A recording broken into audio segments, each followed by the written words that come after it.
Bueno, oyentas, comencemos hablando con el primo, el doctor César Castellanos, acerca de el tema de la discriminación. Pero es discriminación en todos los órdenes, en tantas esferas como sea posible. Vamos a darle la bienvenida al primo, que teníamos mucho tiempo que no hablábamos con él. Primo, ¿cómo tú estás? Muy buenas tardes, sí, mucho tiempo, mucho ¿Cómo le va a tiempo. usted? Buenas tardes, prima, ¿cómo está usted? Bien, gracias a Dios. Mira, César, hablemos de discriminación. Si pudiéramos, o sea, ¿es lo mismo acoso que discriminación o la discriminación tiene acoso o el acoso tiene discriminación? ¿Cómo es la cosa? El acoso es un tipo de discriminación, Ujú. uno de los tipos de discriminación. La discriminación es un trato distinto, obviamente denigrante, o sea, peor, un trato que se le daría a una persona en comparación con lo que se hace con otra persona en ese mismo contexto, digamos. Uh-huh. Entonces, en ese sentido, se puede discriminar en el contexto laboral o se puede discriminar por la edad de alguien. ¿Sí? Alguien puede ser discriminado por ser muy joven y decidir, no, esta persona es demasiado joven, entonces no le podemos dar este trabajo, porque aunque tenga las credenciales para el trabajo, o porque es muy viejo, ¿no? Aunque tenga las credenciales y pueda demostrar que tiene las capacidades, o por discapacidad, ¿verdad? O no, porque esta persona por discapacidad no consigue o una entrevista o el acceso a un lugar por ser una persona con alguna discapacidad motora o una discapacidad sensorial o incluso con discapacidad mental. O por orientación sexual, también se discrimina por orientación sexual, o por género, ¿no? También se puede discriminar a alguien por género, por su nacionalidad, también, hay personas que son discriminadas por su nacionalidad, o por el color de su piel, o por su clase social, o por su condición de salud, también es una situación. Es decir, bueno, por su creencia religiosa, por su fe, o por su apariencia física, ¿verdad? o por el simplemente de respirar, porque ya que estamos hablando de eso, César, o sea, la verdad es que tú lo vas mencionando y tú te pones a pensar, wow, ¿cómo somos los seres humanos de prejuiciosos? O sea, bueno, digamos por tu color de piel, por tu color de cara, o sea, por el tipo de pelo, por nacionalidad, o sea, digamos, son muchas cosas.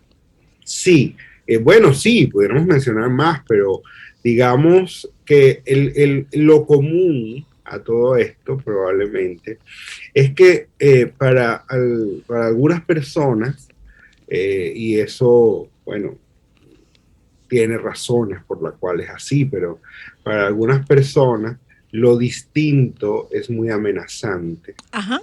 Lo diferente es amenazante y tiene muy baja tolerancia ante la diferencia. Entonces, cuando no logra percibir lo homogéneo, se pone muy ansioso, muy alterado y va a hacer todo lo que pueda hacer para tratar de homogeneizar, ¿no? O sea, significa que tienes que pensar como yo, tienes que lucir como yo o como nosotros, ¿no? Porque nosotros todos somos gente normal, entre comillas, porque pensamos igual, vestimos igual, creemos en lo mismo, razonamos de la misma manera, vamos a los mismos sitios, compramos las mismas cosas, etcétera, ¿no? Entonces, todo lo que se sale de eso, este grupo lo percibe como amenazante y va a tratar de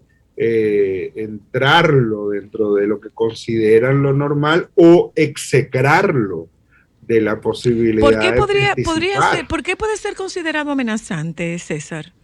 Cualquier cosa, mira, por ejemplo, para personas que tienen este tema de las dificultades con lo distinto, que es un tema que tiene que ver con la madurez emocional y con la autoestima y la seguridad, ¿verdad? Personas con muy baja autoestima, por ejemplo, o con una madurez emocional muy escasa, pueden sentirse amenazados porque al lado se les siente una persona que tiene un piercing, ¿ya? Y se sienten altamente amenazados y ¿cómo dejan entrar gente así en este lugar? Gente de este tipo, ¿no? Entonces, claro, lo que está detrás de un prejuicio es miedo a lo distinto, miedo a la diversidad, miedo a que el espacio es colectivo y es de todos y todas, ¿no? Entonces, cuando se quiere homogeneizar, que solamente ¿no? Aquel famoso letrerito de se reserva el derecho de entrada. Un poco ese tipo tan genérico como que ahí cabe cualquier cosa. O por ejemplo, cuando en una oferta de trabajo se dice se requiere buena presencia, ¿no? Entonces tú dices, bueno, ¿cuál será el buen presenciómetro? ¿Cuál es el método? ¿Cuál es el parámetro de apreciación? El instrumento, ¿cuál es el instrumento? Es decir, ¿cómo pues, ¿no? Entonces, son prejuicios, ¿no? El instrumento son prejuicios, porque buena presencia está compuesto de una serie de categorías que vaya usted a saber cuáles son para el que va a juzgar cuál es la buena presencia. ¿Cuál es tu pregunta, Cristal? Yo tengo 2 preguntas, César. La número 1, ¿la discriminación se aprende? Y la número 2, ¿ahora hay más formas de documentarlo o existe más discriminación para este siglo? Bueno, en primer lugar sí, se aprende, o sea, es un comportamiento aprendido. Ningún niño pequeño discrimina. No existe tal cosa, o sea, los niños y las niñas simplemente se aproximan al otro ser humano sin estos prejuicios. Estos prejuicios lo van a aprender en la socialización, ¿sí? A medida que van conociendo el comportamiento de los adultos a su alrededor y que para, digamos, pertenecer y ganar aceptación, tienen que comportarse como estos adultos esperan que se comporten, ¿no? Entonces, al momento, por ejemplo, que dice, yo, digamos, necesito la aprobación de mi papá y de mi mamá, y digamos, al momento que yo tengo 5 años y voy y saludo al señor que está ahí, el vigilante, o la persona que está en la puerta, cuidando la puerta, y lo saludo y me dice, no salude a ese haitiano, venga para acá. Ya inmediatamente yo estoy entendiendo que hice algo muy malo, que mi papá desaprueba, yo necesito la aprobación de mi padre y por tanto voy a asumir este comando como algo importante, ¿no? Entonces significa no saludes a los haitianos, porque es malo, ¿no? Entonces todo esto va generando un aprendizaje sobre cómo nosotros comportarnos frente a otros seres humanos en función de esas categorías, ¿no? Su edad, su color de piel, su nacionalidad, su clase social, no solamente su orientación sexual, sino su orientación de género también, ¿no? Otra pregunta de Cristal. Si tú entiendes que ahora es simplemente porque hay más formas de documentarlo y de guardar las evidencias, o efectivamente nosotros hemos vuelto atrás en cuanto a la discriminación en este siglo. ¿O si hemos avanzado? Yo creo que en general hemos avanzado. Lo que ocurre es que ciertamente la capacidad de documentarlo y de evidenciarlo en el mundo 2.0 es lo que ha pasado con la pandemia, por ejemplo, de COVID, ¿no? Es la primera vez que tenemos una pandemia por Internet, ¿no? O con Internet.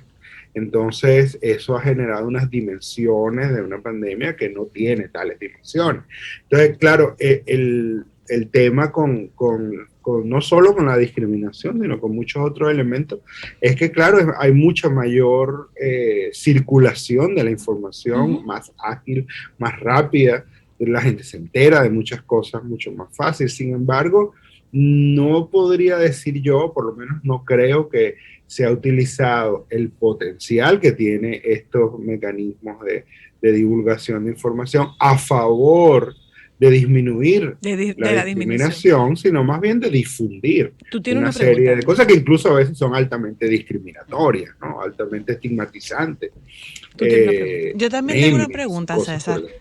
El tema de la discriminación o de esa adversión que tiene quien es el objeto que crea la acción, lo hace por creencia, por algo aprendido, por una proyección de algo que a mí no me gusta en mí y la proyecto sobre la persona a la que yo estoy lastimando, para que entendamos un poco qué hay detrás de la acción de discriminar a otros. Yo particularmente, antes de ir a publicidad, voy a publicidad, César, pero yo particularmente en lo que respecta al tema de la orientación sexual, yo digo que el grado de homofobia es directamente proporcional al potencial homosexual que tiene el homofóbico. Vengo ahora. Solo